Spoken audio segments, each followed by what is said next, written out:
अस्सलाम वालेकुम। वालेकुम सलाम। सब मुफ्ती से बात कर रही। जी फरमाइए।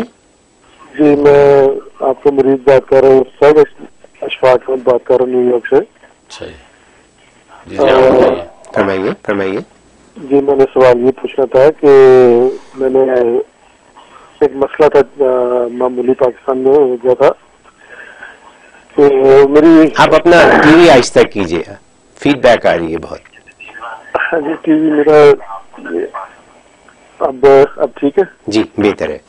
हाँ जी मेरे खाला ने मेरे भतीजे को अपना दूध पिलाया था बचपन में बगैर किसी वजह के, और आज हमारी ये ख्वाहिश हो रही है कि हम अपने भतीजे का उनकी दूसरी बेटी के साथ शादी का सिलसिला करते हैं। तो क्या हम ये कर सकते हैं इस सिलसिले में, ये उनके साथ उनकी बेटी के साथ शादी कर सकते?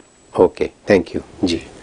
उसमें है कि खाला का दूध पिया भतीजे ने, तो खाला की जितनी औलाद है वो उस भतीजे पे हराम हो गई है।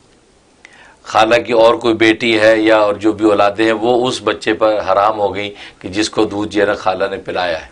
तो लिहाजा अगर खाला की दूसरी कोई बेटी है उससे आप जो है वो निकाह करना चाहते उस भतीजे का, तो अब नहीं होगा वो उस क्योंकि सारे खाला की जितनी औलाद है वो सब रज़ाई बहन भाई हो गए उस भतीजे के, लिहाजा उनसे निकाह नहीं हो सकता। हाँ इस भतीजे के और कोई बहन भाई हैं जिन्होंने दूध नहीं पिया खाला का, वो खाला के और जो औलादों में से किसी से निकाह कर सकते हैं, लेकिन अब इस भतीजे के साथ खाला की किसी भी बेटी का कोई निकाह नहीं हो सकता।